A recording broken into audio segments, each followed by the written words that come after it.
Hello my dear students, welcome back to केटस classes. Pre board के exam शुरू होने वाले हैं, तो जो मैं डेली आपको क्वेश्चन करवा रहा हूं, जो मैं वीडियो डाल रहा हूं, आपको बार बार रिवाइज करने, ये आपको बहुत हेल्प करने वाले हैं।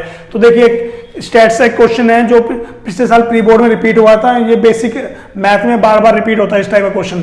तो हमें फ्रीक्वेंसी गिवन है, क्यूमुलेटिव फ्रीक्वेंसी में कुछ वैल्यू गिवन है, A B C D E F G, इसकी हमें वैल्यू बतानी है। तो देखिए, फ्रीक्वेंसी 15 को हम यहाँ पे 15 ही लिखते हैं, ठीक है। फिर 15 हो गया। अब इन दोनों को ऐड करके क्या आता है, 35 आता है। अगर 35 में से मैं 15 घटाऊंगा तो ये क्या आएगा, 20 आएगा, ठीक है। 35 में 12 ऐड करोगे तो 47, तो सी की वैल्यू क्या हो गई, 47। सी एफ हम ऐसे निकालते हैं, एफ को वहां लिखो, पहले एफ को, फिर नेक्स्ट वाला दोनों को ऐड करो, इसकी वैल्यू आती है, फिर इसमें ये ऐड करो, इसकी वैल्यू आती है, ठीक है। अब 50 है, यहाँ पे 47 घटाएंगे तो यहाँ पे डी की वैल्यू क्या आएगी, 3 आएगी, ठीक है। 55 है, 50 है, डिफरेंट कितना है, 5, ई की वैल्यू 5 आएगी। 55 में यहाँ से 5 ऐड करोगे तो एफ की वैल्यू क्या आएगी, 60, ठीक है। एफ 60 है तो जी भी हमारा क्या होगा, 60, क्योंकि जो फ्रीक्वेंसी का सम होता है वही लास्ट होता है, इसका क्यूमुलेटिव फ्रीक्वेंसी का लास्ट नंबर के इक्वल होता है हमारा, ठीक है। तो ये ऐसे हमें इस क्वेश्चन को सोल्व करना है। तो ए की वैल्यू 15, बी की 20, सी की वैल्यू 47, डी की 3, ई की एफ हो गई, ई की 5 हो गई, एफ की 60 और जी की 60 वैल्यू हो गई, ठीक है। नोट कीजिए इसको। सेकंड क्वेश्चन है जिसके हमें mid value of class is 42 है, क्लास साइज 10 हमें गिवन है, हमें अपर लिमिट और लोअर लिमिट निकालनी है, ठीक है। तो देखो, फॉर्मूला क्या होता है पर क्लास मार्क का, upper limit plus lower limit upon 2 equal to, ये मिड वैल्यू का फॉर्मूला होता है ना, ठीक है। मिड वैल्यू कितनी दी हमें, 42। अब साइज का डिफरेंट कितना है, 10। अगर मैं लोअर लिमिट को x मानता हूं तो अपर लिमिट क्या होगी, x प्लस 10 अपॉन 2, ये 2 वहां गया, 84 हो गया, ये 2x प्लस 10, ठीक है। दोनों को ऐड किया, 2x प्लस 10 आ गया, 10 वहां के माइनस हो गया 74, 2 से डिवाइड किया 74 को, 37.5 आ गया।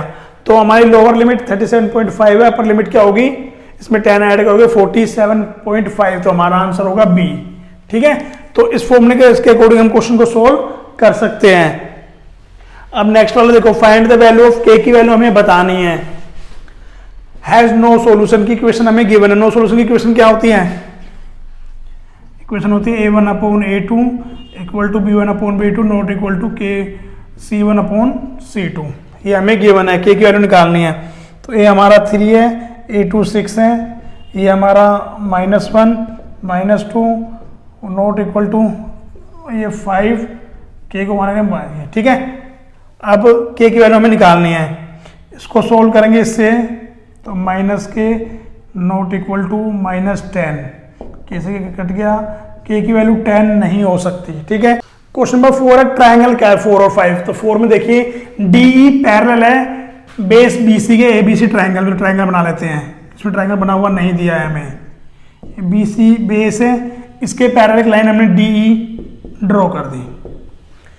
Meeting A B at D and A C at E, ठीक है। ए बी हमारा, ए बी और बी डी की रेशियो क्या है, 4 है। A B upon B D कितना है हमारे पास, 4 है। सी ई कितना है हमारा, 2 है, ये 2 है, ठीक है। और ए बी और ये हमारा 4:1 ले सकते हैं ना हम, 4 और 1। हमें निकालना है ए ई की वैल्यू, पैरेलल दे रखा है तो बीपीटी से हो जाएगा, बीपीटी से कहेंगे ए बी और 4, ये है हमारा 4, ए बी पूरा 4 है, पी डी 1 है, तो वो कितना होगा, 4 में से 1 गया 3, ठीक है, क्योंकि हमें ए ही निकालना है ना। तो बी डी क्या है, और ए बी और बी डी क्या है, 4/1 है, 4 टोटल 4 है, ये 1 है, 4 में से 1 गया 3 आया, कंफ्यूज मत होना, ठीक है। तो देखो, हमें निकालना है, ए रखना है A D upon D B equal to A E upon E C. A D कितना है हमारा, 3 है, डी बी 1 है, ए ई हमें नहीं पता, ये कितना है 2, क्रॉस मल्टीप्लाई करेंगे तो 6 आ जाएगा, इसकी वैल्यू क्या आएगी, 6 आएगी, क्लियर है। नेक्स्ट वाला देखिए, फिगर है ए डी, ये फिगर बनी हुई है, ये हमारा ए डी हमारा 6 है, डी बी 9 है, ए 8 है, वो 12 है। हमें ये वाला एंगल बताना है, ए बी सी एक एंगल दिया है 48 हमें गिवन है, ठीक है। तो इसको भी हमें बीपीटी के अकॉर्डिंग ही करना पड़ेगा। देखो, अगर मैं चेक करता हूँ, A D upon D B equal to A E upon E C equal है या नहीं वो चेक करते हैं। 2 पे 3 पे 2 पे 3 पे, तो क्या प्रूफ हो गया कि DE पैरेलल है BC के। जब ये दोनों पैरेलल हैं, ये एंगल 48 और ये भी 48 होगा कोरस्पोंडिंग एंगल से, तो angle ADE equal to angle ABC corresponding angle से बाय कोरस्पोंडिंग एंगल, तो ABC की वैल्यू क्या आ गई 48 डिग्री आ गई। ठीक है, तो ये दो क्वेश्चन ट्रायंगल के थे हमारे, नोट कीजिए इनको। क्वेश्चन नंबर 6 देखिए, 2 डिफरेंट डाइस को हम टॉस करते हैं एक साथ, तो प्रोबेबिलिटी बतानी है हमें। देखो 2 डाइस को करते तो 1 1 1 2 1 3 1 4 1 5 1 6, ऐसे टोटल 36 आउटकम्स आएंगे हमारे टोटल।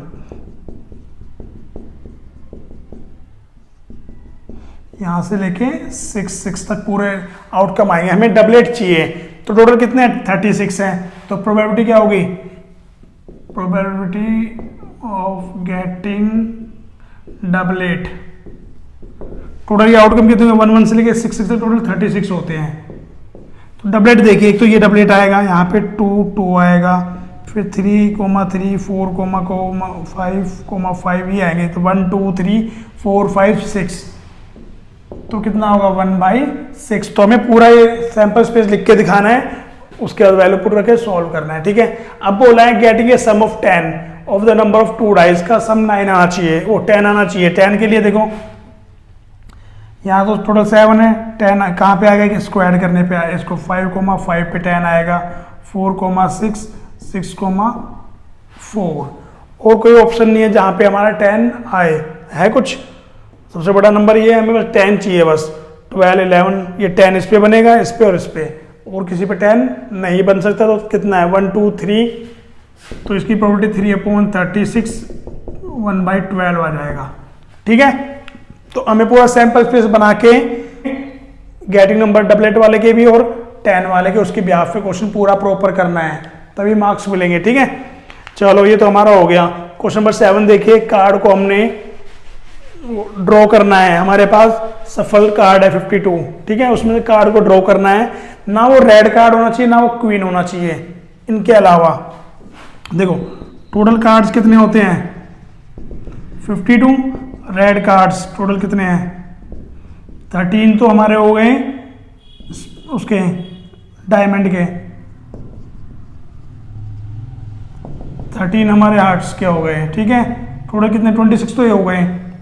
क्वीन भी नहीं होना चाहिए, अब 2 क्वीन तो इसमें आ गई, 2 क्वीन एक्स्ट्रा होती है, स्पेड और क्लब में भी होती है ना, तो 2 क्वीन हो गई, 2 क्वीन, टोटल ये हो गया 28। तो नाइदर रेड और नोर किंग, ना तो रेड कार्ड होना चाहिए ना क्वीन होनी चाहिए, तो 28 कार्ड को हमें इग्नोर करना है। तो हमारी प्रोबेबिलिटी होगी, लिखेंगे यहाँ पे probability of neither red NOR queen card,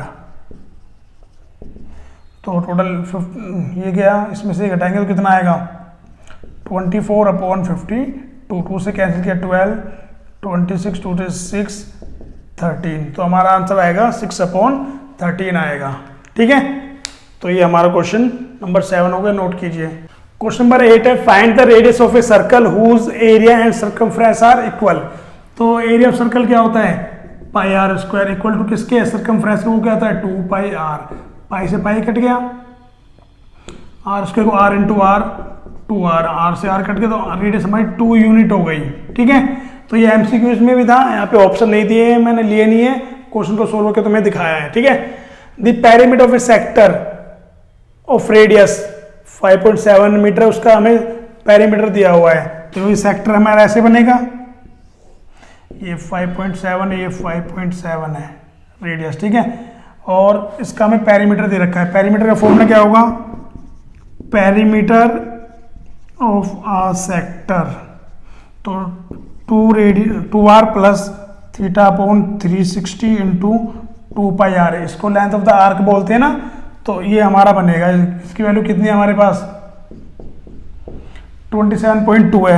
तो ये आ गए, यहाँ पे हम आर की वैल्यू पुट कर लेते हैं 5.7, θ/360 2πr एज इट इज रखते हैं। ठीक है, इनको ऐड कर इंटू करके 11.4 आएगा, θ/360 इंटू 2 पाई आर की वैल्यू सेम। इसको आगे माइनस करते हैं, आप देखो theta upon 360 into 2 pi R, इसकी वैल्यू है हमारे पास 27.2 माइनस 114, 12 में से 4 गया 8, 16, ये 158 आ गया। थीटा अपॉन 360 ये इंटू में डिवाइड में भेज देते हैं, तो थीटा की वैल्यू ये आ गई मेरे पास। ठीक है, मुझे एरिया ऑफ सेक्टर निकालना है। Theta upon 360 into pi R square ये होता है। थीटा अपॉन 360 की value 15.8 2 pi R into pi R into R, pi से पाई कट गया, इस वाले आर से आर कट गया, 2 से कट गया 7.9, तो 7.9 इंटू आर की वैल्यू यहाँ पुट कर देते हैं 5.7, इनको मल्टीप्लाई करेंगे तो हमारा आंसर आ जाएगा। तो रफ में इसको मल्टीप्लाई कर लेते हैं, 7 से करो 63, 49 और 6 55, क्रॉस 45, 35 और 4 39, 3 10, 2 है 2 के बाद डेसिमल, तो हमारा आंसर आएगा 45.03 मीटर स्क्वायर। ठीक है, तो ऐसे इस क्वेश्चन को हम सॉल्व कर सकते हैं। नोट कीजिए इन क्वेश्चंस को।